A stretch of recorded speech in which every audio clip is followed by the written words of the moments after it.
And we're live. What's up, Zach? What's up, Ephraim? So we are bunch of deep beers deep.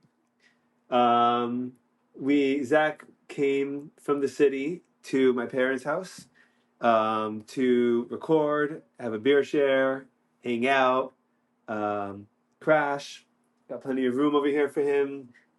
So far, we had opened 3 beers. We opened a standard pilsner.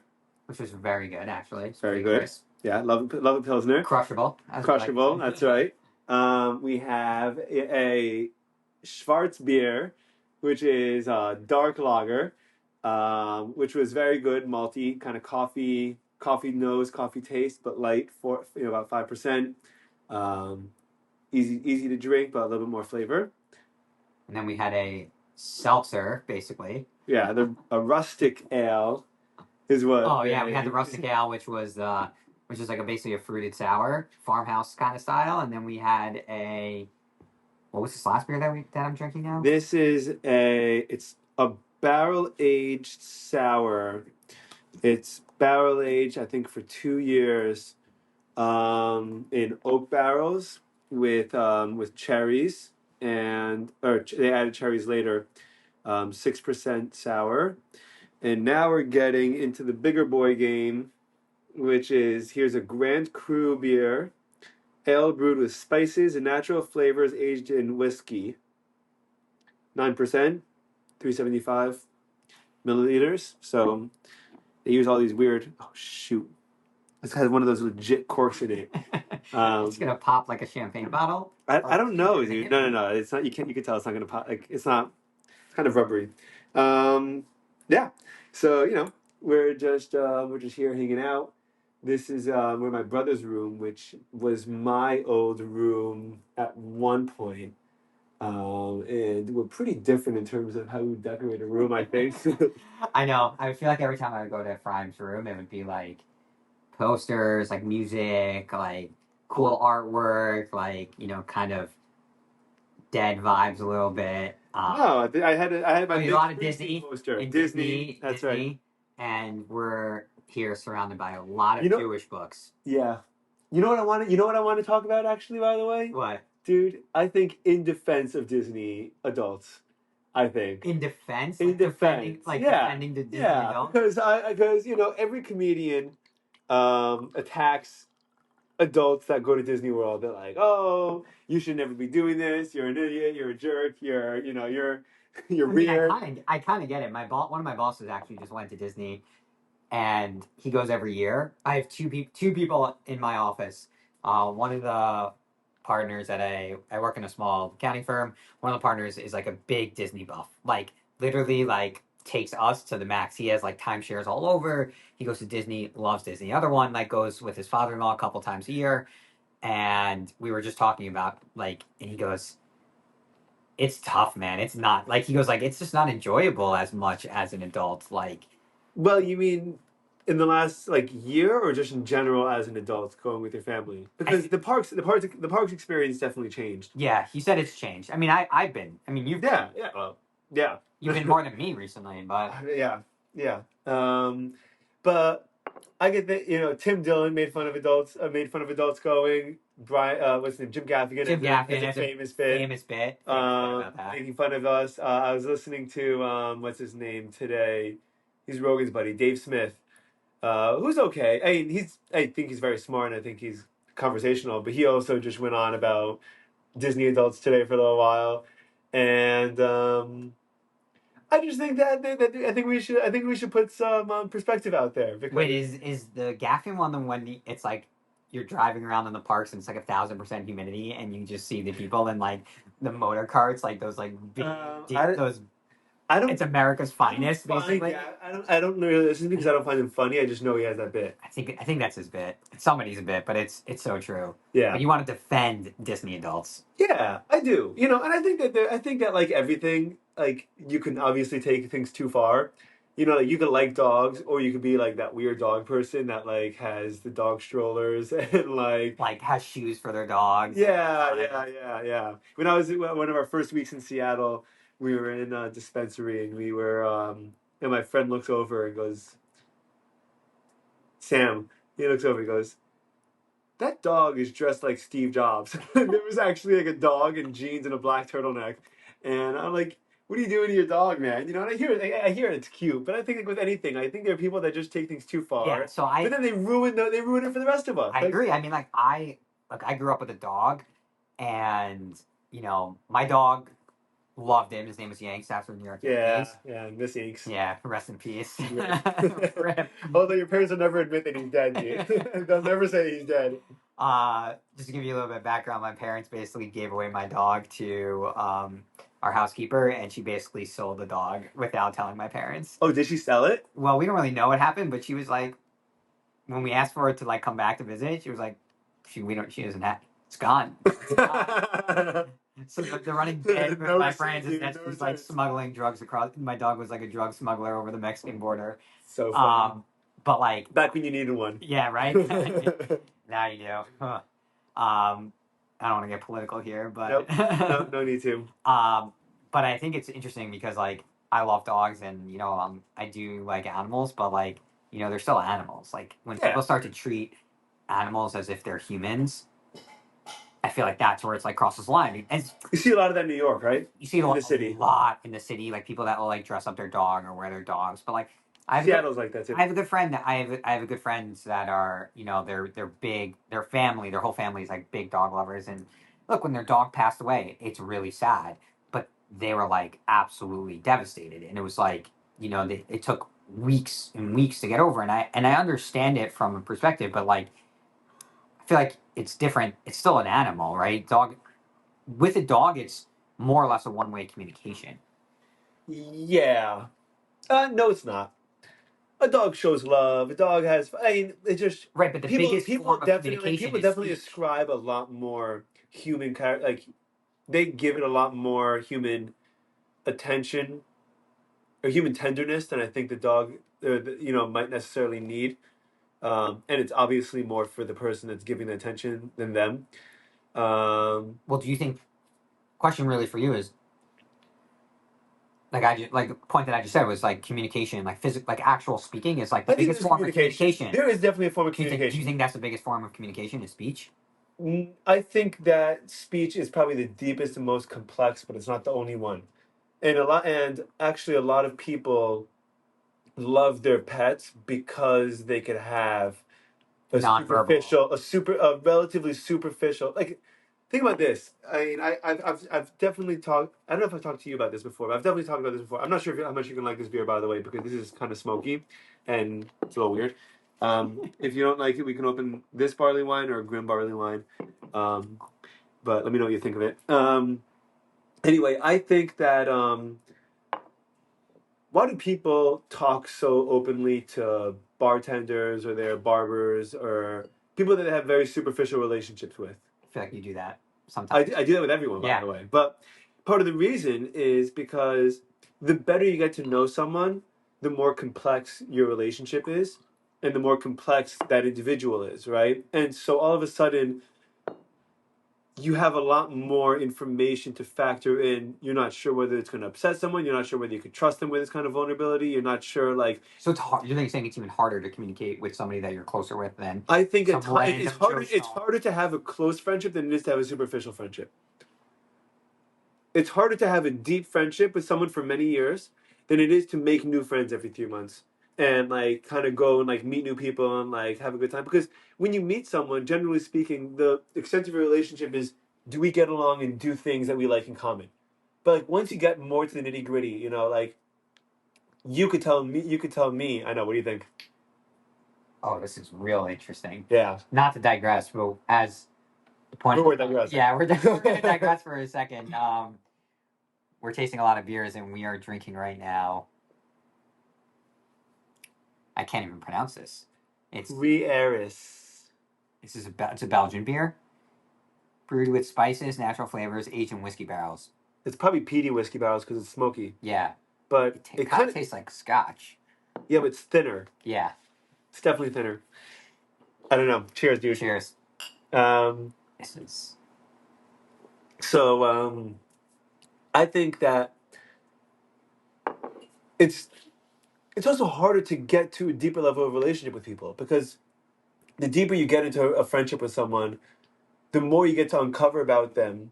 Everyone has their things, right? But you don't always show it to everyone, and there's different layers and levels that you get to, and the closer that you get, the more you get exposed to, and and it becomes a little bit more complex. It's not like I like someone, I don't like someone. It's I like a lot of you, and there are parts of you that are a little difficult, or there are parts of me, that like okay, after a certain amount of time or a certain point, like I need a little break, and I think that when it comes to something really superficial, like a barber or like a bartender or like an animal, like a dog, where the extent of the dog's relationship with you is it loves you and plays with you and that's all it wants to do, it doesn't weigh you down with personality. It doesn't weigh you down with it having its own, trauma, and that like, oh, I'm getting over this girlfriend and I don't know what to do about it and I'm moping and I'm sad and like you don't have that with a dog. Right, but are you? So people, it's not as real, I don't think, but I think people genuinely feel attached. Like they really feel like this is like a positive, loving, easy relationship. Yeah, but do you really think that it's when you said like even let's say a barber or somebody where it's superficial, like, are you maybe you or the general you are you sharing like are you talking to them about like what your life is like going on, or You you could. really just I think a lot of or you're people really do. just having like a very surface level conversation? No. I bet people have a little bit deeper. I bet people have pretty deep, especially if you're a bartender, because I as know. I people go to my drink. barber. We go, hey, how are you? He just cuts my hair and then I leave. Yeah, I've definitely spoken to barbers before. Or like bartender. And, Let's say, let's and say even a a bartender. bartender's so a bartender's obviously you're drinking, you're becoming a little bit more loose. Right. You know you're sharing a little bit more. And a lot of times, I mean, I've heard from other bartenders that they're kind of, you could open that if you don't like this one. Right. Because I mean, I brought out. We also have a quadruple IPA over here that's 14%. If you want it, I also have a double IPA with pineapple. Ooh, we'll see how that goes. That's See from what Common happens. Roots, which you've been to. Yeah. Okay. The brewery is really cool there. By the way, great brewery. Really, really cool. Really great Yeah, vibe, it's right? in Saratoga Springs, upstate New York. Yeah. First time I went there, I texted Ephraim if he wanted anything, and we split a case. Yeah, that was a great move. $90. So what they how much is a did, case now? I don't remember, but what they had was a mixed, because they know that most people buying stouts don't want four of the same stouts or too heavy. So they had a mixed dark beer 4-pack of four Oh, different dark beers in one 4-pack for I think $18, which was pretty reasonable for a high ABV stout. I've only been there in the winter, so like I haven't seen the outdoor. It's really cool. But like in the outdoor, it's Yeah, they all have outdoor fire space. pits. Yeah, they have fire pits and chairs out and lounge chairs out. It's really cool. Oh yeah, but yeah, going back to what we were talking about like, superficial versus. Yeah, I definitely have spoken because whatever's on your mind at the moment. You drink when you drink, you talk about whatever's on your mind. This guy's right in front of you, and then Are you valuing that? Are you valuing that opinion that's coming to you? Not necessarily, but most people don't speak to hear the response. Most people speak to get whatever they want off their chest. Yeah, that's fair. I mean, how many times have you had a conversation where someone just launches into whatever it is they're talking about, and they don't even want to hear your response. They just want to hear themselves speak. Or they want to get it out. But a lot of times people got to get it out. And a lot of times people aren't comfortable enough with themselves to do that, in any kind of conscious way. Either they don't talk to themselves or they won't write because not everyone, most people don't write thoughts out. So when else are you going to get things out if you're not going to talk to someone? Yeah, that's true. I definitely agree with that. I don't know. I feel I'm a little different in that. Like I'll make conversation with somebody like that. Like I could talk to anybody, but Don't go that deep. I'm not going to go that deep with these people. Like that people. You're a little bit more conscious or aware, I guess. I mean, I don't know. I've definitely talked to bartenders, like during, after breakups or like, oh, I'm here by myself. I'm in this hotel by myself for a couple of days, Right. That's a personality. It's a personality because I feel like I'm different than that. Right. Like you're more tending to do that versus me. It's like I'd rather talk to my inner circle about that. And like, yeah, I'll talk to a bartender and we'll smooze about sports and whatever. And I easily could find a common denominator with that. Like you could find the common denominator, but my common denominator with that person is not going to be something deep. Yeah, for sure. For sure. A lot of times it isn't. A lot of times it's just them. Their job is to engage or not engage as the patron decides. So if someone sits I down, think and they're actually told this like Yeah. as like part of the for sure, why to sell because you sell more product that way. and it's part of your responsibilities. Part of your it's a people job. Being a bartender is is a people's job. I mean, I feel like most. I know a couple of people. I know a couple of bartenders that have told me like it's we get sat down and we get told, there's certain to engage X, Y, and Z ways depending on what type of person you're you're talking to, and you got to deal with rowdy people, which Oh, yeah. is just a whole nother mess in and of Yeah. itself, Yeah, we've been probably some of those rowdy people also, but Yeah, but not like I'm talking about violent. like either violent or like like kind of predatory, creepy, Oh yeah, kind of that's rowdy. yeah okay. That's also a little much. Wait. So going back to what you were saying, But I the don't know how. dogs. Oh no, about how do we get from Disney? Oh, yes, Disney. Yeah, dude, you gotta let the conversation just breathe. You gotta let it happen, man. Um, so in defense of Disney adults, here's what I think. I think there are obviously people that take it too far. One thing. I think that you have a meticulously planned, incredibly detail oriented, and beautifully efficiently run place, right? Where every single detail, every single building, and every single corner, and every single speck on the street that you see is intentional. Yeah, it's all calculated. It's all calculated. It's all intentional. It's all artistic.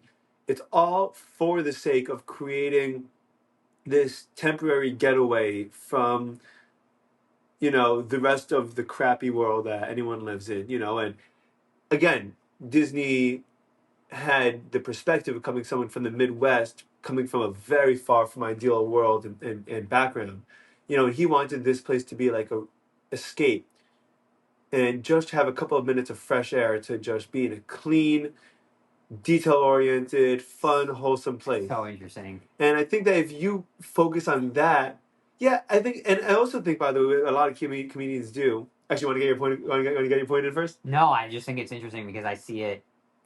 I think now, I mean, I think that was the intention, but I think now the intentionality is to make a buck, right? I think now. Yeah, well, in the last couple of years, for sure. I mean, with Bob Paycheck. Bob Paycheck. Yeah. By the way, it's cyclical. You can't have one CEO in the company for as long as they've had one, I don't think, without things getting stale. And also, I do think that there is. No, I think but you there's were a saying problem. that everything is calculated to a point where, like, to create an escape.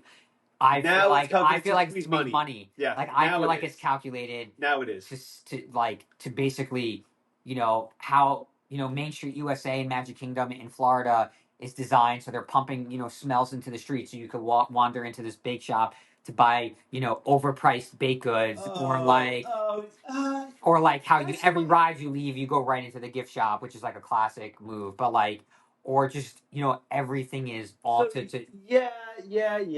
trying to Listen, get of you to course. spend more money. Now with this whole genie system that you have to So pay money. I don't equate the genie system the same way. I think that there's fundamental ways that you can run a business and say, listen, I'm going to provide a really great experience, and if you want to support me or I'm going to help you push along, even support me by encouraging you to buy a Winnie the Pooh stuffed bear outside the Winnie the Pooh ride. I get that because you know what?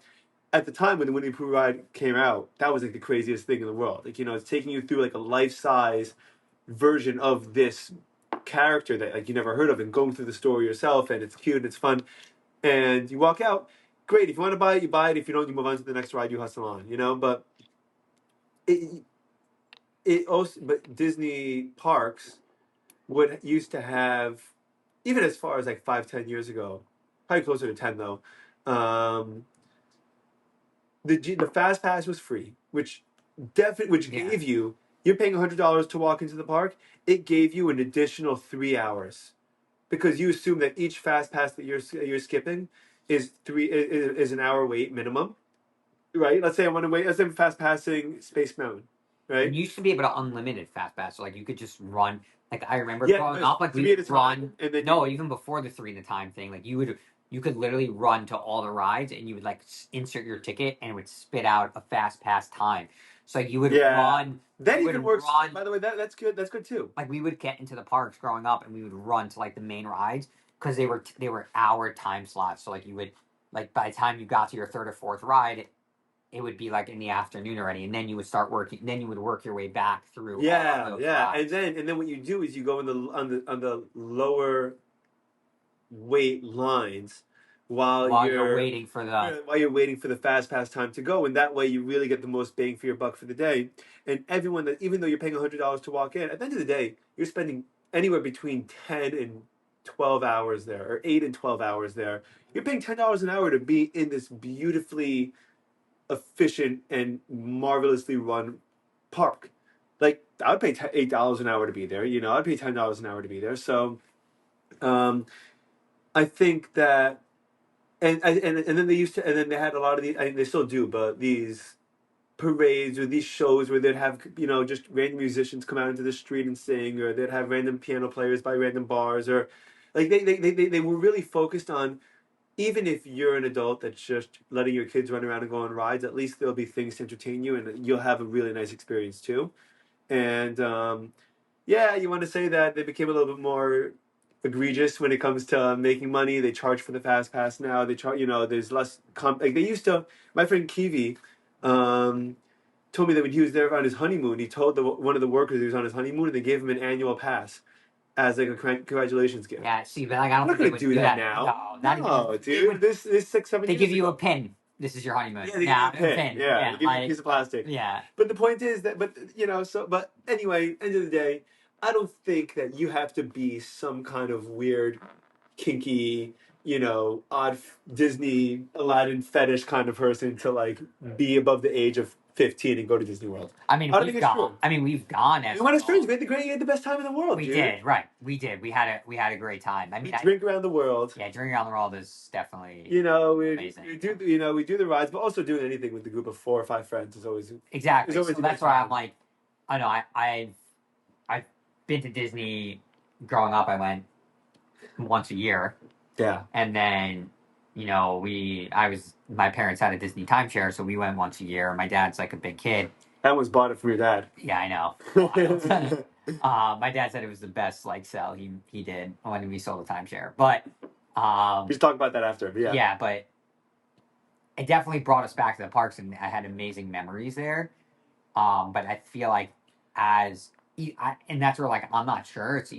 I'm not sure if it's time, like I've matured in a way where I've grown away from the parks, or because my maybe values or what I have changed, or because the parks and what Disney represents changed so much that it's given me a different perspective on it. Like I've gone as a kid and I've had amazing memories, but now 2 years ago I went with my dad, me and my dad, just we try to do a father-son trip every year, and we went to Disney, and it was fun, but it was also we were trying to do new rides that we haven't done in a while, so it was stressful trying to plan and fast pass and genie and do all this stuff, and it was just not as enjoyable. I mean, I guess, but again, it's different if somebody has an annual pass versus I'm only going for that limited time. So I'm trying to squeeze in every penny that I'm going to get out of that experience. I mean, I like to do that in anyways when I'm going, if I'm traveling or going away. I like to wake up early and get as the maximum that I'm going to get out of that day. But I feel with Disney, it's just, I don't know. I feel just the aura of and then the vibe of the park is just kind of. It has shifted. It shifted. It has shifted because. Which is sad because growing up, it was an awesome experience. Yeah. I think that I think that it's a really bad thing in America. I think that we can do a lot better, or I don't even know how it would necessarily change, but I think the fact that that public companies are required to provide quarterly earnings, that makes them make short-term financial decisions, right, in order to boost their revenue, boost their stock price for that quarter, because otherwise the sea of whatevers aren't getting compensated X, Y, and Z. Not to say that they shouldn't be compensated. I actually think they should be. I think that they're the people that have, the discerning eye, and they've spent the most time in the business, and they know the industry really well. And I'm certainly, I don't know if they're necessarily worth hundreds of millions of dollars every year, but they certainly do deserve to be compensated more than a lot of other people because they have dedicated time. They're the creative force, they're the business forces behind it. They're the Right, but responsible ones that get fired if anything goes wrong, right? Even if it's not their fault, they take the hit. because at the end of the day, it's earnings per share, and Right, but the short term, you want to give your shareholders the maximum value for as long as they're, and that's like the correct, beauty of a but it publicly doesn't, but held it doesn't, but company. it doesn't give you an opportunity because you're so invested in making your short term stockholders happy. It's much hard. It's really hard to plan for short term and long term success at the same time. I mean, correct. The average life of a CEO is like 3 to 5 years. Yeah, Yeah, like statistically, and I wish I had the source on me, but and I remember talking about take it this with a in grain of business. salt. Yeah, take it with a grain of salt, but like I It's not remember just one learning. too. So I remember learning this in business school that like CEO. Everybody wants to be a CEO, but the average CEO is not. yeah, They're but they also they're bounce around from to the next. correct, or they start their own or whatever, but the job of a CEO is also short term, right? Yeah, They're trying to maximize the shareholder value for what they're doing at that specific time. So yes, you're getting away from the long term goal, but you also, if you're trying to maximize the short term constantly, then your long term is also going to be good, for sure. right? Oh, no, not necessarily, dude. There's definitely such a thing as shooting yourself in the foot to long term to make short term goal decisions. That's what Disney's been doing. Yeah, okay. You know what? You're raking in money from the parks because you're charging extra money for churros and for fast pass, but then you're losing your customer loyalty and your customer base, and people in America literally go into credit card debt for years of their lives to take their kids to Disney World one time. I But the working class people in Michigan and Wisconsin that we've spoken to in line, like while we're waiting in line, we're just schmoozing with people, that are around us. They're like, we've been saving up for this trip for 5 years. Yeah, We put everything on a credit card and like we'll pay, I mean, they maxed out their cards and they'll just pay it back whenever they can. They're getting charged 20% interest by the credit card companies, in the meantime. And they're doing it because it's a once in a lifetime experience. And I think that part of Disney's responsibility long term as a business, and I would say if I was on an earnings call, we didn't make as much money from the parks this quarter because we're focused on keeping our customer base invested in us for the next 5 years instead of having them all pissed off at us after they came to us for 1 year, saw how much we raised the prices, saw how unpleasant the experience was, and they're not coming back anymore. I do agree with you, but to challenge you a little bit is just the flip side perspective of that would be, if your goal is to, right, if you're maximizing shareholder value, and the way to do that is to, basically, in the easiest terms, make as much money as possible, right? I don't know if I agree with that premise. Amazon didn't make any profit for like 20 years. I agree, but Because they but knew what they were that what they were doing. building, But yeah, exactly. but But what that's they the were, point. but also like but I think they were also they were still, yeah, they didn't make any money, but they were that was their goal. They were striving to it, but it took time. Yeah. So they like, over time, if you're trying to maximize your goal as quick as possible, or like you're trying to basically you're trying to be as productive or efficient and also productive as possible to reach your goal, right? Like Yeah. let's look at it as like not Yeah. necessarily business terms, but like life terms, or like bigger picture, right? If you're trying to get to point B, yeah, it might take you 10 years to get there, but every day, if you're working towards point B, you might not get there on day 2 or day 3, but every day that's your goal. Yes. Sure. Then eventually you will get there, and you might even get there faster, because if you say, oh, I'm going to get to point B, but it might take me 10 years, Yeah, but 3 you're not years, or because whatever, because like, they're not at sacrificing customer satisfaction and customer appreciation. I Matt. So there's a great podcast called The Town with Matt Bellany, who I love. What do you think of that? that's very good. So we just opened real quickly before I go into Matt Bellany. Not is is before I talk about Keep it Matt PG, Bellany. keep it PG over there. No, everything is marked explicit, just in case. Cabin Fever, Foder barley wine from Drownlands Brewery, upstate New York. Shout out to Drownlands in Warwick. 10% barley wine. Zach just tasted it. What do you think of it? Out of 100, what do you give it? Oh, whoa, that's a hard. Why? It's out of 10. Same thing. What do you give it out of 100? Specifically of barley wines that I've had, These or beers that you like.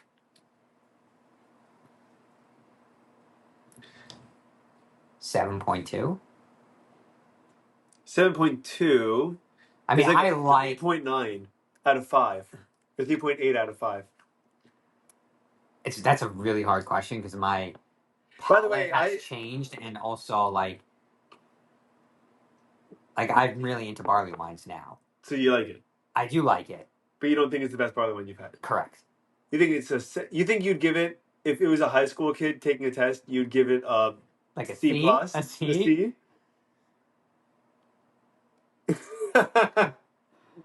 Just to give you context, as he's saying that, I'm taking another drink to confirm His bias. biases.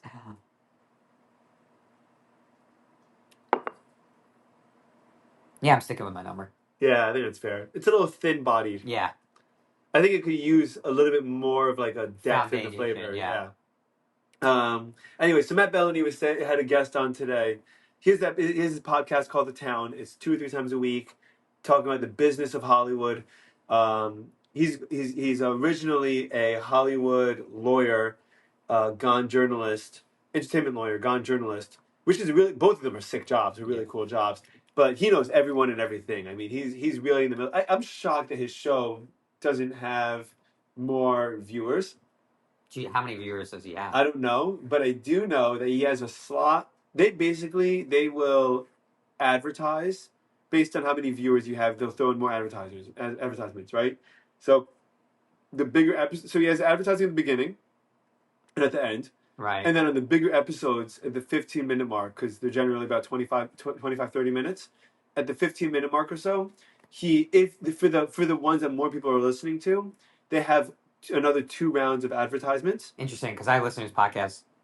Like I subscribe to it, so I listen to everyone that comes out. Anytime like the ads come up, I just hit. So do I, but the placement of when Right, but and I'm where not. the I'm ad, not. I'm yeah. not conscious. So of so that. you could tell that he has more traffic by certain episodes based on how frequently. Well, like the content, it's the content that's feeding that episode. Like, what's it about? Yeah, of course, but he has a guest. He has Ted Sarantos as a guest, the CEO of Netflix. Or Sorkin when or Andrew Sorkin. You're gonna have more streamers. You're gonna get paid more for the episode. You're gonna get just saw the Entourage episode with Sorkin. Oh, dude! When he signs him in jail. Oh my God, so great, dude. What do you think? Do you think Ari Gold is right or wrong in that episode to hire that friend? I think. I think plot. he's right to hire him. I think he should fire him. You think he should have fired him? Yeah. At the end of the day, like, I mean, look, I work with family right now, so and so do you, and I feel like at the end of the day, you have to put family aside when you're talking in a business sense. Like, it's hard to do. It's very hard to do, and I struggle with it almost on the daily. Yeah. Yeah. And you know, when you're working with family, it's a constant balance and struggle. But you know, I think like when I started working with family, the first thing that I said was family comes first. If this is not going to work, whether for you or for me, we just have to be honest with each other. So that you maintain the family relationship. Because at the end of the day, family is way more important than the business. Yeah. Right. So I feel like in this episode, which is like just an example of like in terms of life, like you should, you know, if you value that friendship more than the actual business, then you know, for the sake of the friendship, you should probably should have just ended it. Or not gotten into it to begin with. And not gotten to begin with. And like, yeah, I mean, you know, something I deal with also, right? I would be very, very, very hesitant to get into business with any friend, with another friend or family. I don't know if I could think of any friends or family members that I would get into business with right now. Because did you think when you started with your dad you would have been able? Like, did you know, or like, you started with your dad, did you were like, oh, I can get into it, or it's like I know this is going to be difficult, but I'm gonna push myself to like do it because this is like what I didn't think about it. you just did it. I didn't really have many backup options. My first year that I was working with my dad was just to essentially build my resume so that I could leave and do something else because I had an English degree that no one found valuable, and so which I don't really blame them for. Although to be fair, Doesn't really to every, matter. any to any to any hi- to any recruiters hiring, everyone is if you're stupid, you're stupid. I don't care what your degree is, and if you're smart, you're smart. I don't care what your degree is. Yeah, it doesn't really matter at the end of the But day. I could not get a job, and then I was afraid to get a new job, dude. After I still am. Because I you're think comfortable, because there's it's comfortable. flexibility, there's comfort, there's I know that I have more freedom than a lot of other jobs would offer. I mean, you mentioned this on previous podcasts, which I thought was really interesting. That like they don't really even like you do it because like it makes To mean to an it's a end. means to an end, but like you don't enjoy it. Well, I get a lot of satisfaction out of knowing that I'm helping my family out and knowing that like my sales converted or directly helping my family's bills makes a big difference to me. Like that's really meaningful. Like I just closed a deal like an hour ago, right? You heard on the phone. That was that's a deal that makes a difference for payroll. It's a Right. deal that makes a difference for rent. And I think about that. I think about the food that we're paying for the for the weekend. And it doesn't have to. You have to be No. okay. Um, like there's a tremendous amount of satisfaction that comes out of knowing that I can contribute to my family and help out, and I think that's really meaningful. But the business itself, like being a salesperson myself, dealing with medical equipment myself, I don't give a shit about. Yeah. Um, This is why it's explicit because you just draw you. yeah, that's right. So anyway, so Matt Bellamy, who's um, lawyer, entertainer, has this podcast called The Town 3 times a week. Zach listens now. Joey Kirsch listens.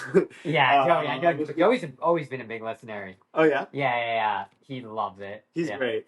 And so he had this guest on that was former Wall Street Journal, I think now New York Times, um, writer on the Disney company, and I think he said that in the last couple of years, 70% of Disney's profit came from the parks. Yeah, the parks are one of their most profitable. I understand. Don't you think that they should be investing in keeping people happy at what they make 70%? Like, financially, it's your responsibility to make sure that everyone that walks out of there wants to come back tomorrow. Doesn't walk away thinking they just ripped me off for $20 for Guardians of the Galaxy ride and $25 for Tron, and I paid $150 to walk into the park, and now I have to pay $30 to get onto I Tron. agree. That's I crazy, agree with you. and I it's agree not with in you, your but business's best interest. I agree, but thinking about it from a business mindset, like from an If you get actual away with business, it, why not? A, if you get away with it, why not? B, if there's billions of people in the world and in especially in America that if you want one like I don't think they care about returning customers. They just care about people coming into the parks. So if you're talk about Disney fanatics, No, no, right? no, no, If no. you're hooked, Wait, let me wait. finish my point. But just Yeah. think about the numbers that you just said for a second before I want you to finish your point. But real quickly, each park holds 10, 15,000 people a day. Do they limit? I don't know. Are they still limiting I entry? don't think they're limiting, but let's just say It's more than 10, 15,000. It's got to be 40 to 50,000. okay. A stadium, a MetLife Stadium holds 70,000 people. There's more than 70,000 people. Returning customers. Probably 100,000 people in the park each day. You need returning customers because at the rate that you go, how long does it take to go through billions of people at 100,000 people a day? You need returning customers. But you need people to be happy. customers. But the people that are hooked into it already are going to continue no matter what. Like me. Correct? Like you. Or I think, like, I'll give my father as an example. Like, my dad was like that, but he's changed. Yeah. He's, like, gotten fed up with, like, how ridiculous it is and how, like, annoying it is to, like, get to the parks and register and this. And it's just, like, it's not enjoyed. Like, He thinks it's too much of a headache to enjoy it. Yeah, like Yeah. he loved it, and he still loves it, and he still, if he goes, he has the best time. But it's lost a lot of it because the headache has outweighed the enjoyment. Right. And I feel like Disney, unfortunately, doesn't give a crap about that. I think they know that no matter what, they will always get people to go. Whether that's returning customers, until they don't. Right, until they don't, but I don't think they'll ever get there. I think they will. Why? There's that billion people that I'm talking about. It's constantly, there's people that age out, and then there's a new age that's coming in. So it's a revolving door. You're right, it's a revolving door. But first of all, it's more cost prohibitive than ever before. Right, but as you mentioned before, people are going into credit card debt to do it. So even if it's cost prohibitive, that's a dad of a family to go one time. You're not, and again, if he has that bad experience, that dad's not going. Let's say the dad pays off his credit card debt in 2 or 3 years, and then he goes on another trip again, right? He's not going back to Disney if he had a really bad experience that first time. Correct, but that's fine. There's another replaceable person that's going to do that. Okay, I just think that if you really were responsible to your shareholders and what 70% of your profit is on the line, I would not take risks to upset those people. I would do everything in my power to make sure that they feel like they get like I make money and that they get every penny that they felt like they spent and that they want to come back because they felt like they got the best. I agree, but I don't think they care. They just care if they make the money. Yeah, that's a shame. And it is a shame. But I think at the end of the day, as long as they get that, as long as that cash flow is coming in, again, there is cash outflow, right? It's not just cash flow in. There's costs involved to everything. So they're going to have to pour more money in to get people to come back. So it's a constant yin and yang, and that like pull and ebb and flow. But they announced, I think $6 billion or $10 billion investment into the parks in the next couple of years. Yeah, I mentioned today on today's podcast. Yeah. And that this is the first year that streaming. It's actually the quarter that streaming made actually money, which is. But they lost trillions, I think. Right, but that's it. But that's a huge game changer if it's actually starting to make money now. I mean, I think it has to do with the bundling. The bundling is a big thing for them. Yeah, I don't know how it works because they started a new bundle recently with I just signed up for it actually. It's Disney, Hulu, and HBO, starting I think at $17 a month with ads. And I think it's $30 a month without ads. I think I'm paying $30. Question for a different time because isn't Hulu already incorporated as like the beta version in the Disney Plus app? It is. So then why do you need to pay for additional Hulu? Or that's no, because it's not. I think it's not every content. I don't think it'll give it to you if you're not signed up for that bundle. I'm sure that they update it. I mean, I know that right now in Hulu, I don't even go to HBO anymore. I don't go to the Max app anymore. I deleted the Max app, and now the entire Max library is on Hulu. And the Disney libraries, a lot of the adult Disney content libraries on Hulu too. So on Hulu right now is the most stacked app for me. I can watch Sopranos. I can watch Sarah Silverman. Is that her name? The comedian. She's very funny. I can watch what is it? Only Murders in the Building. Right. And then I go watch. Which is filmed, by the way, right near my apartment. Was it? Yeah. It's Upper West Side, right? Upper West Side, 86th Street. Yeah. Did you watch that? No, but I feel like I would. I mean, like I'm like 2 or 3 episodes in. It's pretty cute. It's cute. I mean, Steve Martin. It's Selena Gomez. And Selena Gomez. Yeah, and then there's one other guy who's also famous, but I don't remember his name. Although I've walked by when they've been filming because like they have filming trucks out, and yeah, it's a pretty famous building on the west side. So yeah. There's a lot of filming. They were filming the other day. They were filming Law and Order SVU around the corner from me. How long has that show been on the air for? It was actually just funny. I was talking about this with my coworkers. So every day we eat lunch together, and we were watching the Olympics, and they were showing like ads on TV. And one of them was like for this new season of Law and Order SVU, and I'm like, it's crazy that show's still going on. They're in like, I think they're in like the 20s in terms of seasons. Yeah.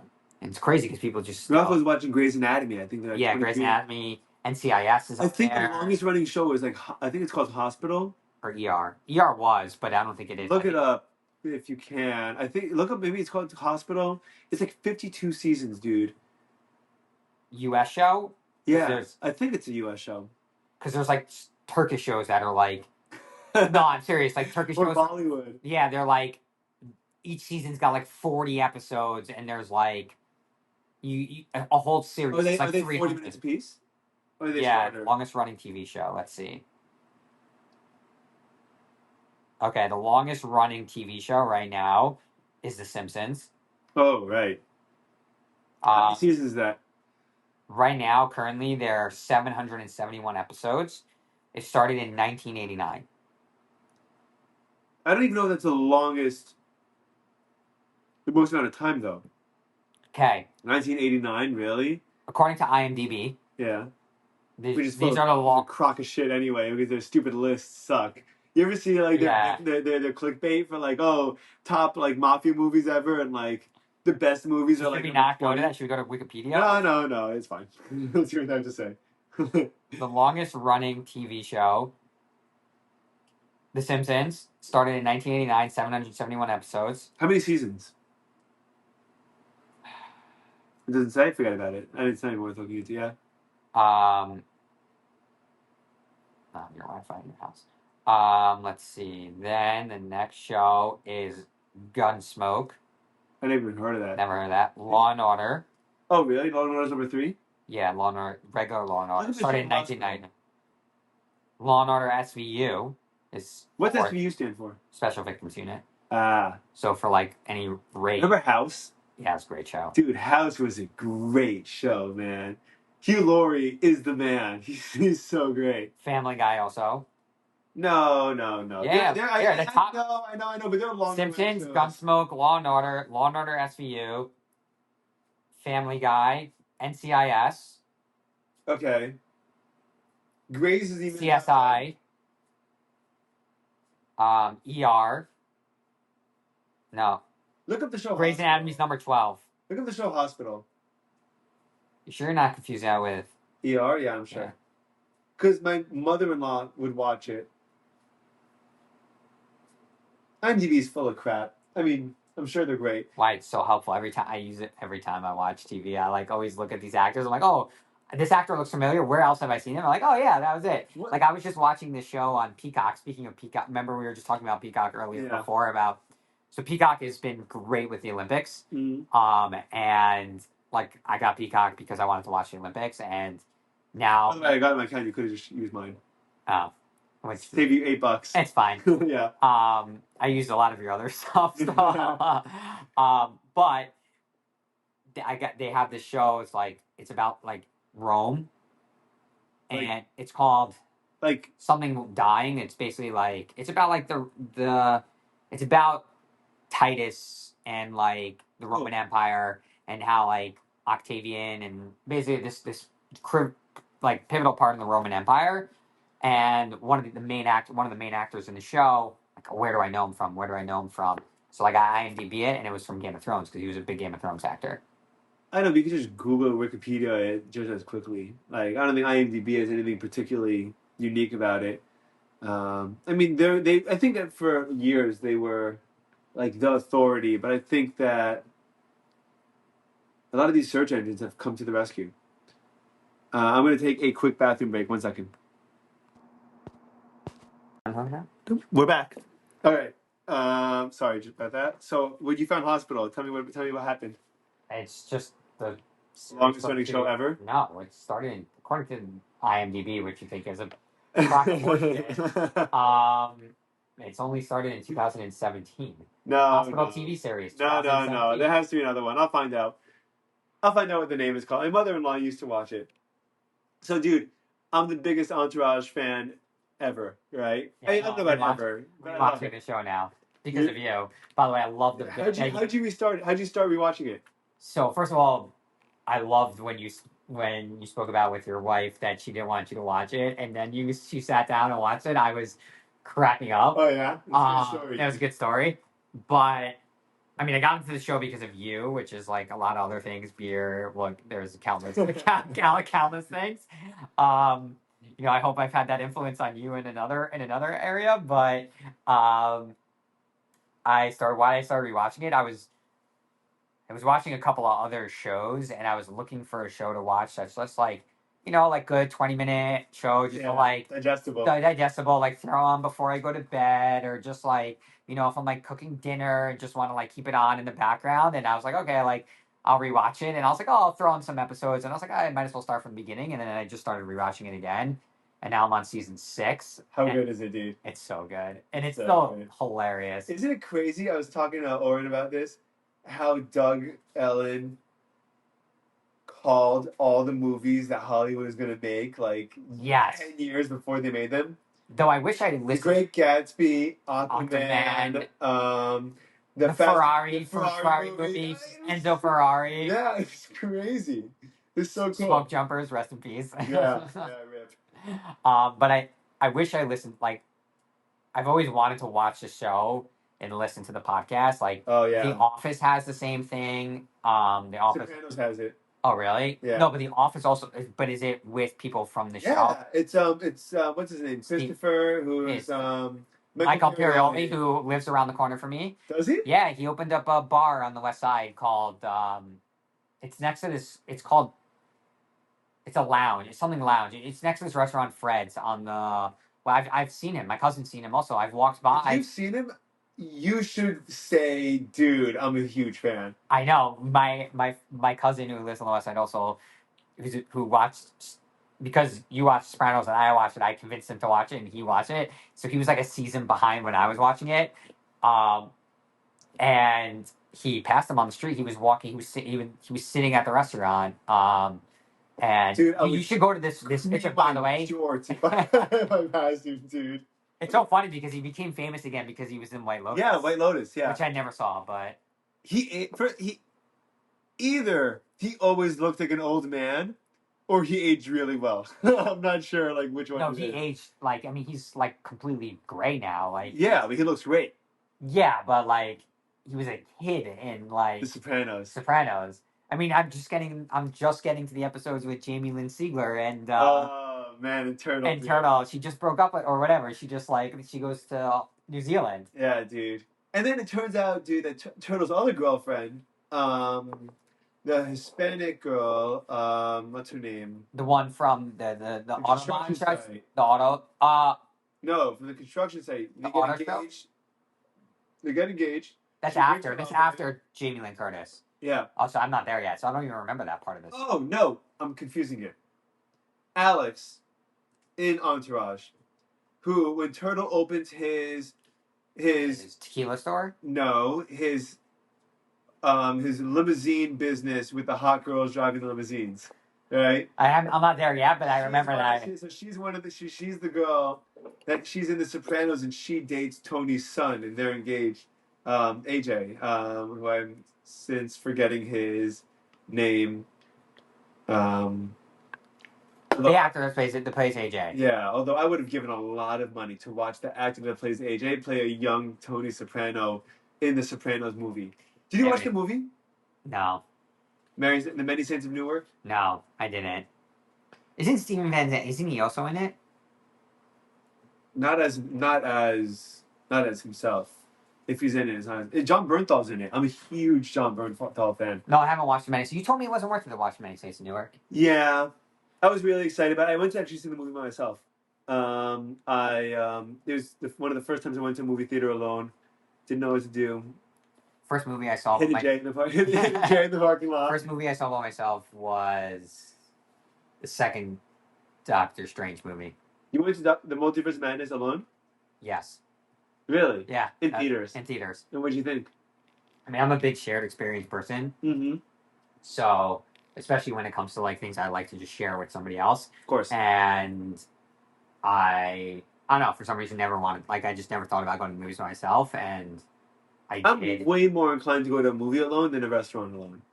Yeah. Oh, I agree with you now that I've gone to a movie alone. Dude, going to a movie alone is awesome. Yeah, it doesn't matter. You're going to go watch it. Do you remember? I don't remember what movie I was watching. I went to go see a movie alone. I have a funny story, but yeah, continue. You went to see a movie alone? I think it was a movie with Oscar Isaac. Is he the one that played Moon Knight? Yeah, he's Oscar Isaac. Yeah. Yeah, he's awesome. He's incredible. He plays in a small like indie kind of movie called The Card Counter, I think, or some kind of poker type movie, right? I went to go see the movie alone.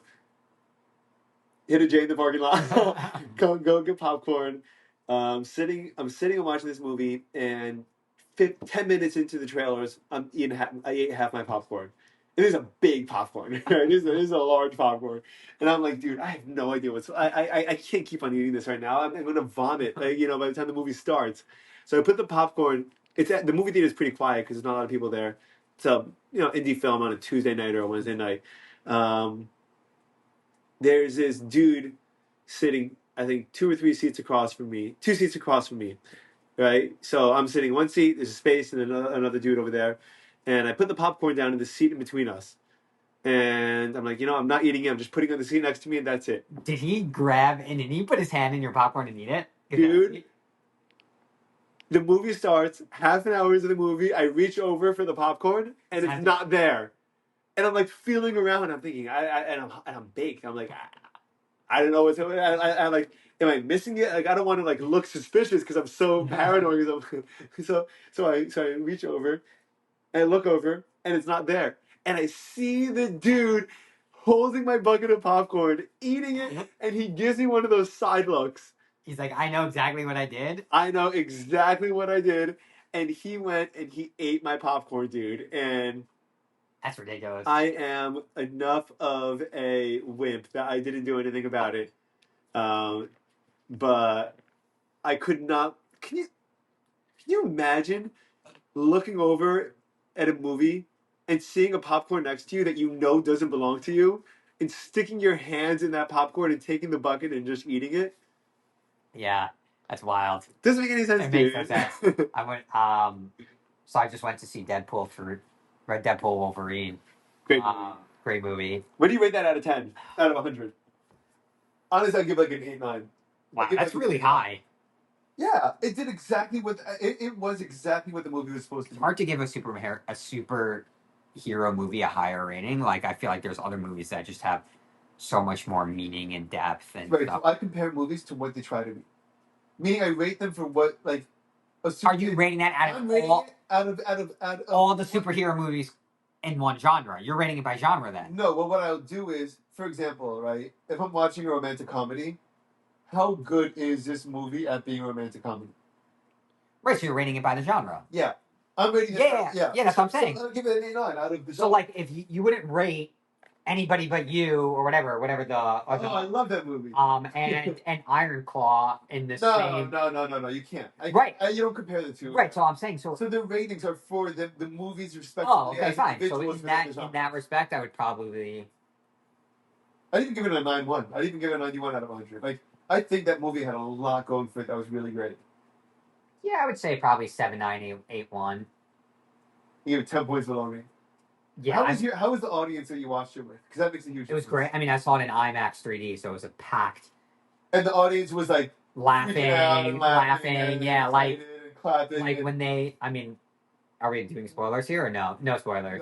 No spoilers. There was a part in the movie where, whatever, and people started cheering. Like, I love that. Like, I mean, I could do a spoiler for like Endgame when Captain America. When he gets the hammer and like the entire theater started standing up, and it was like everybody was cheering. Like that had to be. That was the best viewing experience. One of the best viewing experiences in person. Quintessential American movie moment, like cinematic moment in American history. That had to be one of the top moments.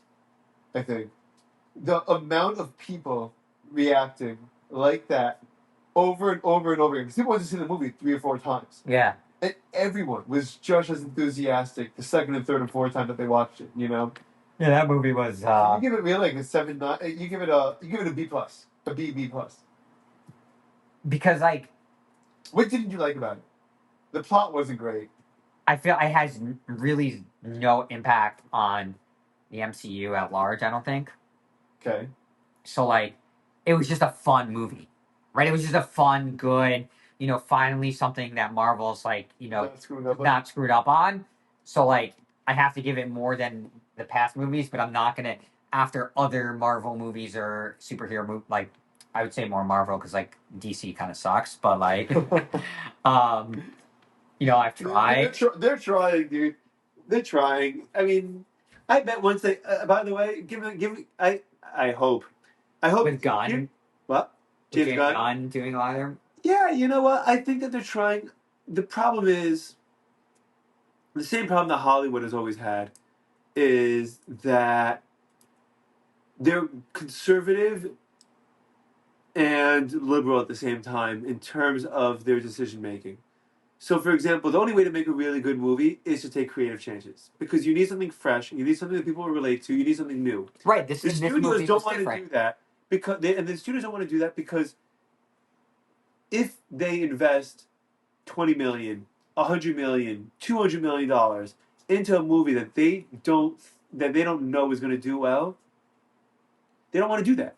Right? If it's a creative risk and they've never done anything like it before as a franchise, right? The first Iron Man movie or the first Barbie movie. Do you think this movie was a creative risk? No. Because they've already made other Deadpools that are similar. Yeah, and they had the whole team. They bought 21st Century Fox. They bought the team that wrote the Deadpool. So now they have the opportunity. They say, listen, go to town. Right. Now all the licensing problems and all the legal problems that you would have had in the past no longer exist. We own Same with Spider-Man. Did they have any licensing problems with Spider-Man? Yeah, Sony owns Spider-Man. Oh, yeah, but that's a different. No, of course, but it's not integrating. When Deadpool was breaking the fourth wall and making these jokes, he was pretty restricted to the kind of jokes he'd make. They would kind of make fun of the Hollywood process. They'd make fun of the producers. They'd make fun of the executives. They'd make fun of like the studio head of 21st Century Fox, but they weren't allowed to mention too much, right? Really, people. Here they kind of just went. They just went to town on it, and I think that was great. Yeah, it was really good. But yeah, no, I definitely think like for the movie that it was, like it still was really good. It was good based off of the other stuff that they did. The whole point why I brought it up was the viewing experience and kind of what we were talking about and going by yourself. Would you go alone? 100%. Like no, yeah. I went with a good friend of mine, Joey, who's like big moviegoer. He's like Joey. Yeah. Listen to the town. Listen to the town. He's great dude. Definitely, I feel like you should have him on the podcast. I should, dude. Yeah, I never texted him after that weekend. You should. Yeah, I'll text him. He's so he's basically does like events for a living, whatever, and he's like organized. Dude, it fits his personality. Yeah, I know. Amazing. So he's done like he got 47 people to go to Barbie. He got 3 rows of tickets. People. That's awesome. That's so cool. So it was just 4 of us that went. Like it was me, Joey, his wife, Rena, and another friend of ours, Evan, and it was great. But his rule is that you can't talk about the movie until after you leave the theater. So it's basically like you go to yourself, so you're able to digest the movie, talk about it when it ends. But you can't talk. You have to leave the theater to talk about it. Okay. So you basically are experiencing the movie as like, yeah, you could go, oh, this is great. Like you could look over, but you can't discuss anything about the movie as it's happening. You have to wait until you leave the movie theater. It's kind of smart to talk about it. But yeah, I think that's, I don't know why we got into that. No, because we were talking about doing things by yourself or shared experiences. Yeah, and I'm a shared experience person, but I feel like now movies I could do by myself. I mean, I could always done it. I just don't mind doing it by myself because a movie it's a cinematic experience, and you're not really sharing it with anybody until you talk about the movie afterwards, and like whatever. And there's a stigma to do like going alone and like ticket for one. Yeah, but I feel like sitting at a restaurant alone versus I've done both. Rafa told me that she used to do these experiments with herself, to like when she was in Israel for the year, and she would go to a restaurant, and she would go by herself to get coffee or to get like a salad or whatever for lunch, and not look at her phone. Not look at her phone and just sit by herself at the restaurant. How'd you know that? Because I just did that. Oh yeah? Yeah. When did you do that? When I was just in Paris, and also Israel, like in the beginning of June. Like I said, I mean, on previous podcasts, I've mentioned that I like to travel, but like here as well, like I was just earlier in the summer, I went to Paris for like 4 days before the Olympics. Saw a lot of the setup. Thank God I'm not. Oh, really? You got to see the setups? Yeah, a lot of the stadiums were like pretty much fully built or almost built, but I would never want to go now. Do places want to post or No, host? people. host I mean, or they don't. they do, but they end up losing a lot of money. They don't Yeah. actually make a lot of money from it. They How do think they they lose hope money? so much cost involved, and like they're not the ticket revenue and everything that they're doing and the tourism. It can't. It doesn't. It doesn't. Yeah, it does. Yeah, they don't add up. They don't add up. But that trip, I went with two friends. Israel, I was visiting Avrami, and when I was in Paris, I was with my friend Yossi and another one of his friends from law school. And they were there for a wedding in Paris, and I went to join their trip on my way to Israel, and they were both working during the day, and I can't really work remotely, and I didn't really want to, so I was traveling It was solo. justified taking a vacation. No, I was traveling. I was traveling solo during the day, Right. and so like I would eat lunch by myself. I would go on these tours and everything by myself, which was a good practice to like. What'd you think about it? I I learned that I didn't fully like. It's not my personality. Not that I can't do it, because that trip proved that I could do it. But it's not as fun. It's not as fun, and I don't feel like I'm getting what I like. It just doesn't. Yeah, it's just not as fun. You know, A lot of experiences don't feel complete unless they're shared. exactly. By the way, So that's like going to a movie alone might be okay because you're sharing it with other people in the theater, whether you know them or not.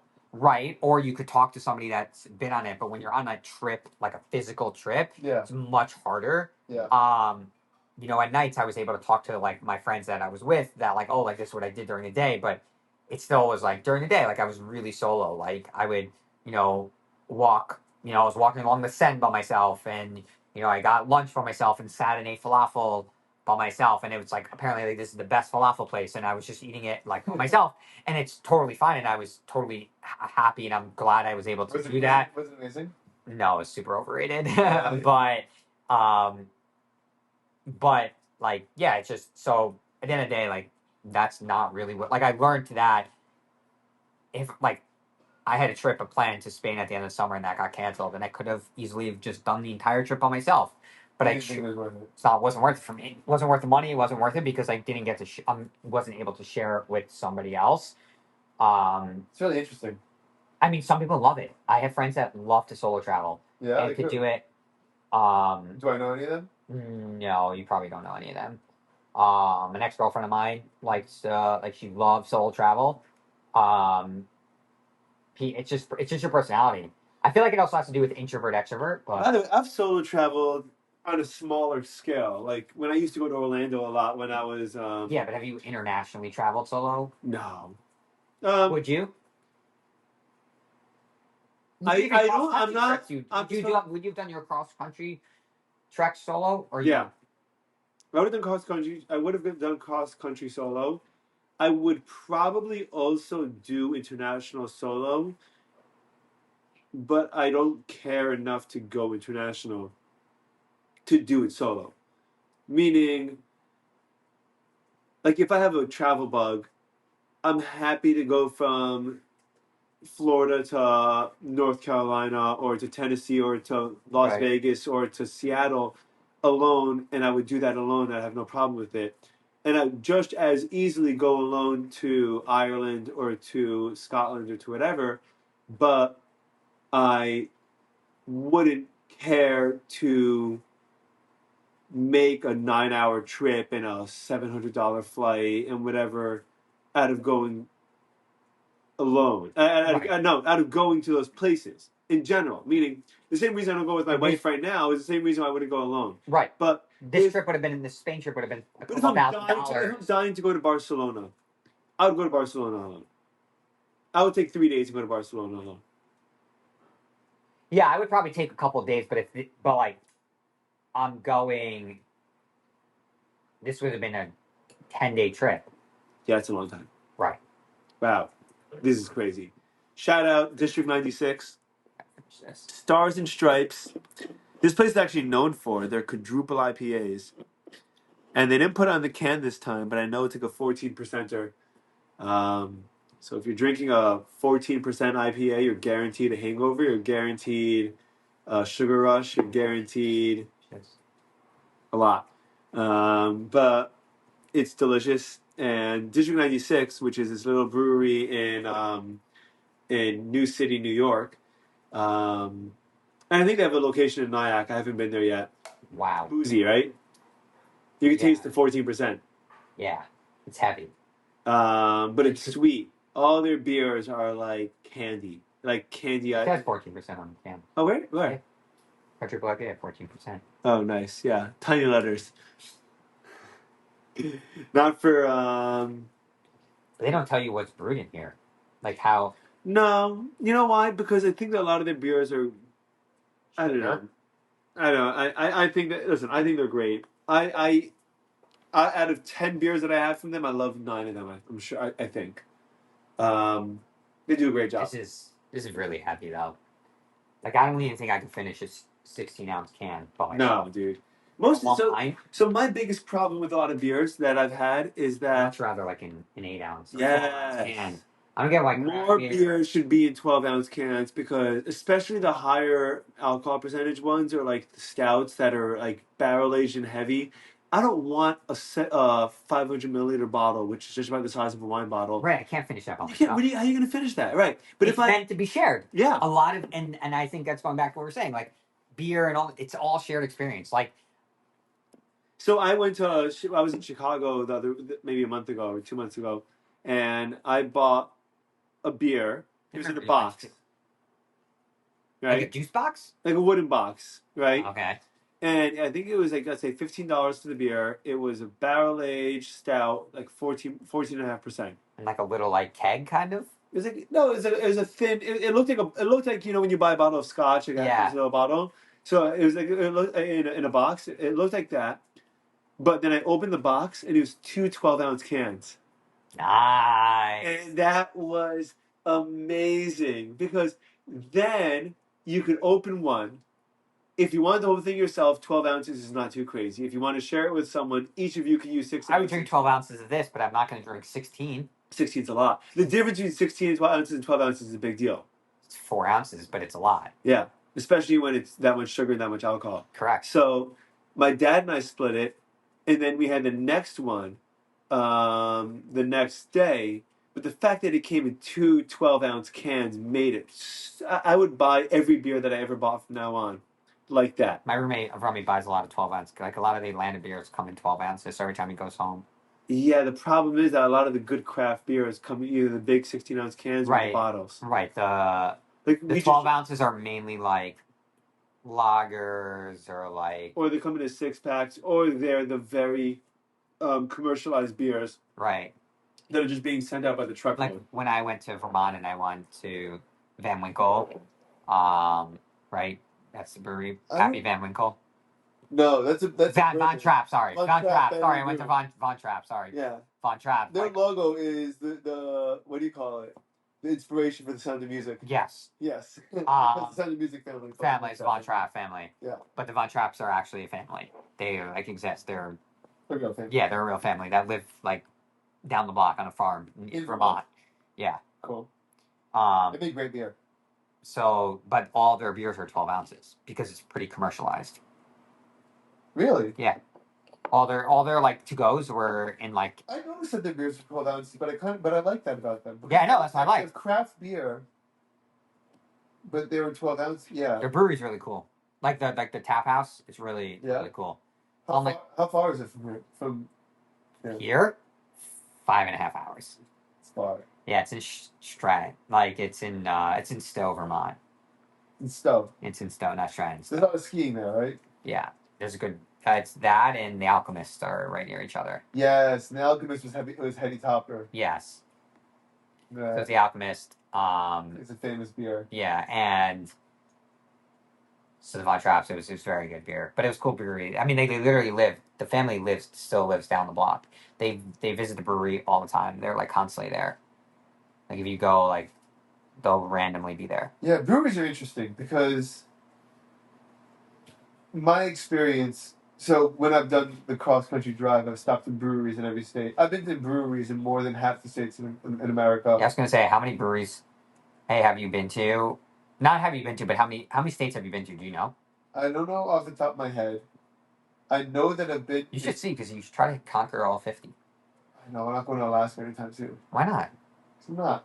I'm a 1.5-year-old. So you take him everywhere. Dude, driving with him 20 minutes sucks. Flying to Alaska probably would be. You don't have to fly. You could leave from Seattle and drive up. It's not that far. You can Yeah, it is. It's the amount of time it takes to drive from New York to Seattle. To go to the lowest part of Alaska. Yeah. I mean, you live there. You probably would.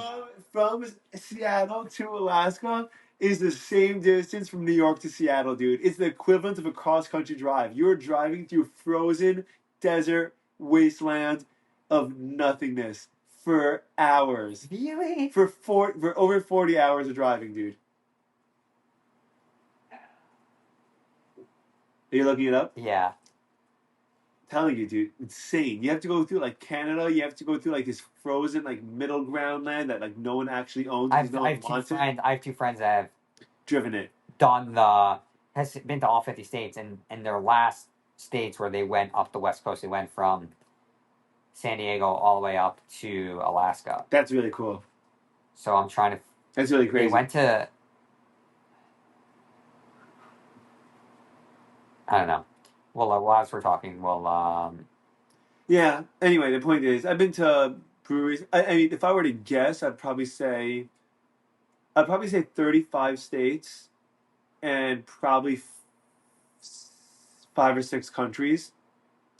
I've been to breweries in America, Canada, Israel, Ireland. I did not go to. I went to a brewery in Greece. I went to 2 or 3 breweries in Greece. I did not go in Italy. Didn't have anything good. I did. Yeah, well, they have nothing good. I think that's other countries I've been to. So I've been to 5 breweries in 5 countries.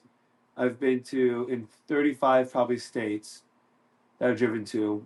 You should have this app. It's called Bin. BIN. Yeah. Where I've been. Yeah. Okay, and it keeps tabs of every place that you've been. So, didn't you get me a map poster? That's not BIN. It's BEN. Sorry, BEN. That's cool. You got a lot of America covered. Well, that's you could go in by you could drill in and it tells you by state. But yeah, 27 countries. Tell how many states have I been to? I've been to 26 states, so I've been to a little over half. Yeah, you've been to more than 26 states. You've been to 26 states? Here. You ready? Wait, what? District of Columbia, Alabama, Arizona, California, Connecticut, Delaware, Florida, Georgia, Illinois, Maine, Maryland, Massachusetts, Michigan, Nevada, New Hampshire, New Jersey, New York, North Carolina, Ohio, Pennsylvania, South Carolina, Texas, Vermont, Virginia, Washington, West Virginia. That's it. That's it. And I'm going to Colorado for the first time. Does it have the rest of them on the list? I mean... Does it have the countries in a list order? Because I could tell you which other ones I've been to. Yeah. Here we go. States, you ready? Yeah. Alabama, Alaska. Yes. No. Alabama. Yes. Alaska. No. Arizona. Yes. Arkansas. No. California. Yes. Yes. Colorado. Yes. Connecticut. Yes. Delaware. Yes. Florida. Yes. Georgia. Yes. Hawaii. No. Yes. I have been to Hawaii. All right. You went when I was a kid. Okay. When I was about 12. Okay. Hawaii. Idaho. Yeah. Sure. Boise. Yeah. Illinois. Yes. Sure. Indiana. Sure. Iowa. Absolutely. Brewery there? Absolutely. All those places. Kansas? Yes. I went to... No, that's Lincoln, Nebraska. No, there's also Lincoln, Kansas. Okay. Yeah. Kentucky?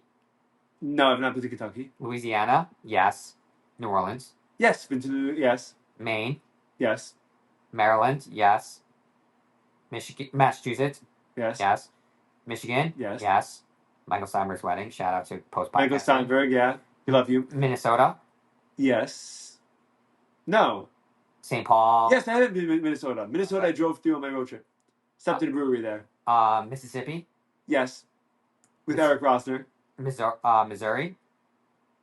Yeah, You really should count how many states. Montana. I've been to Yellowstone in Montana. Yeah, I don't think Yellowstone's in Montana. it goes into Montana. Okay. It goes Miami into Montana. Nebraska. Yeah, I've been to Lincoln. Nevada. Yes, of course. New Hampshire. No. Really? Yeah. What am I gonna do with New Hampshire? Hey, you don't ski, so yeah, I guess. New Jersey. Yeah. New Mexico. Mm-hmm. With Jason Fishman. Oh, right. We finished all Albuquerque. the cheese balls. That's right. New York, obviously. We're currently in North Carolina, obviously. North Dakota. Sure.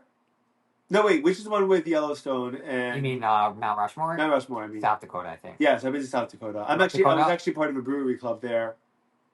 That because they had a really cool T-shirt, and they said you could only buy the T-shirt if you joined the brewery club. So I paid like $70 to join the brewery club. I got the T-shirt. Was the T-shirt worth it?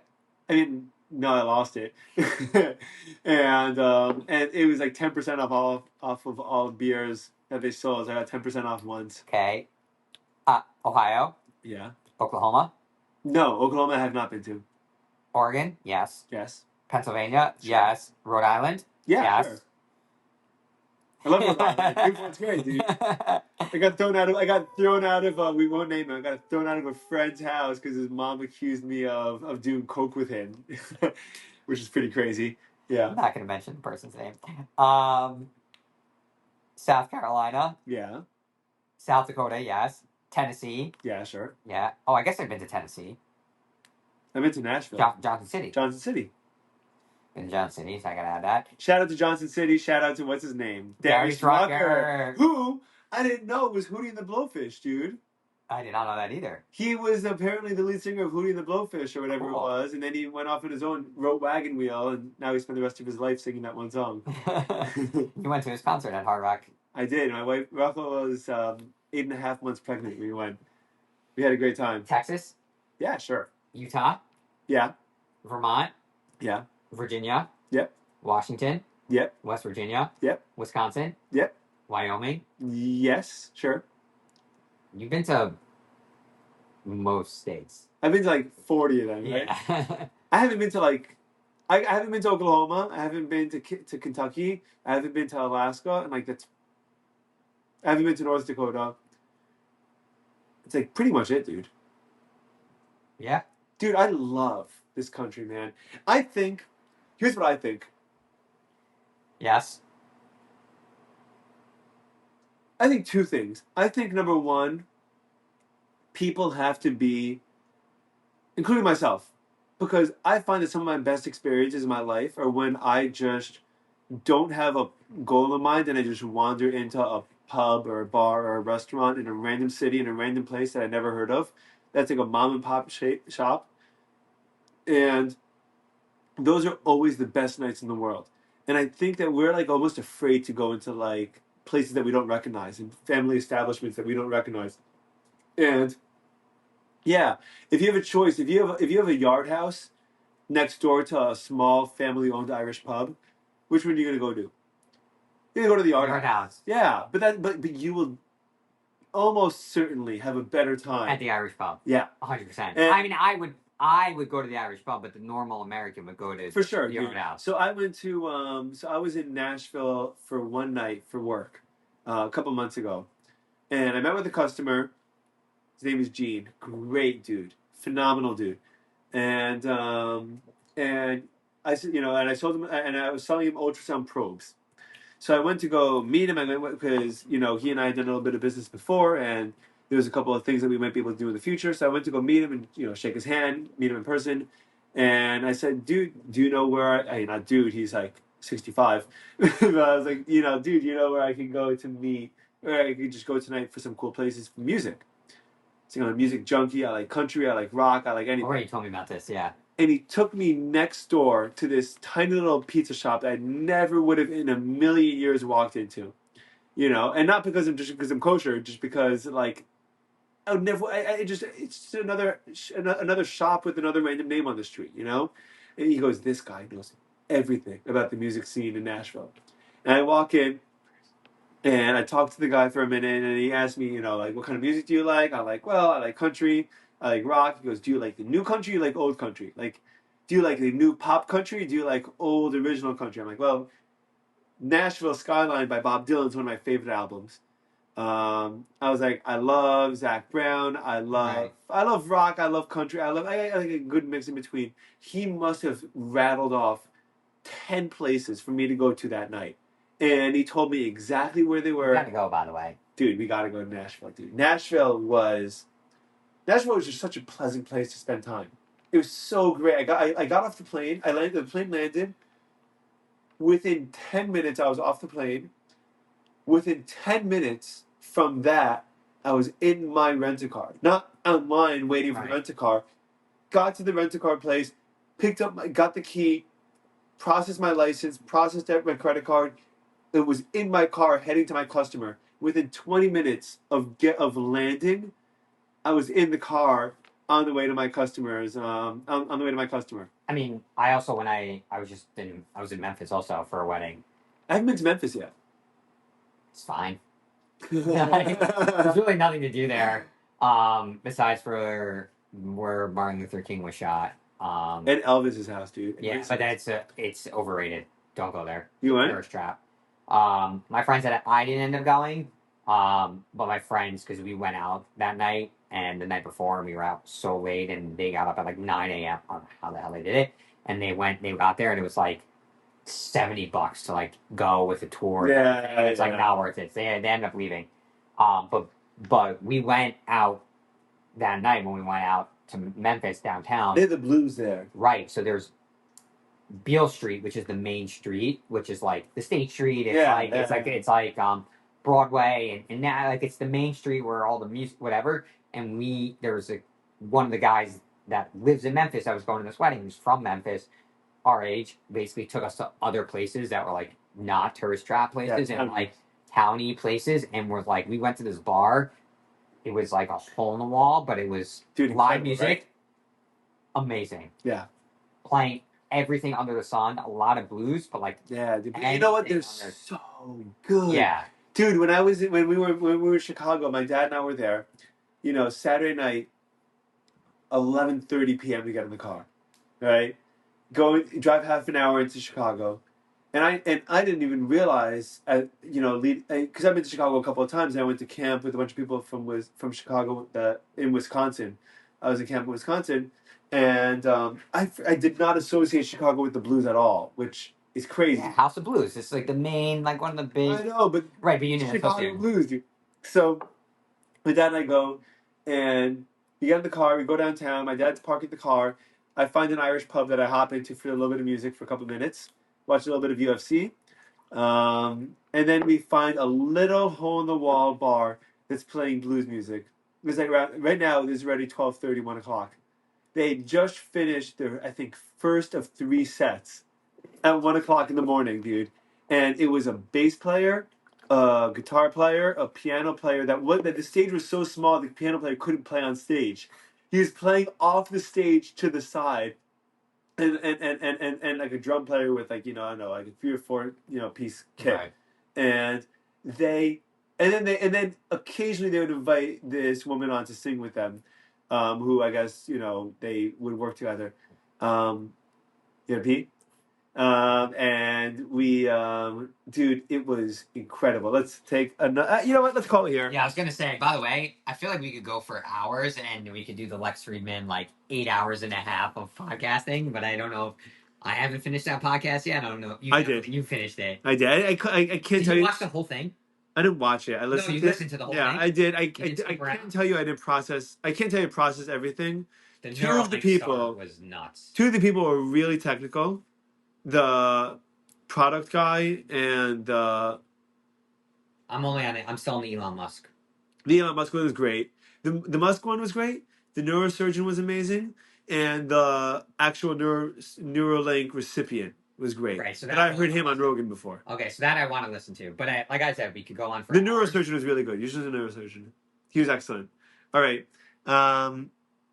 We're going to call it here, but we can continue, and I'm sure... We'll call it here, man. All right, well... All right, cheers. Say bye, everyone. Cheers. Thank you. Man. Bye, everyone. It's been a pleasure.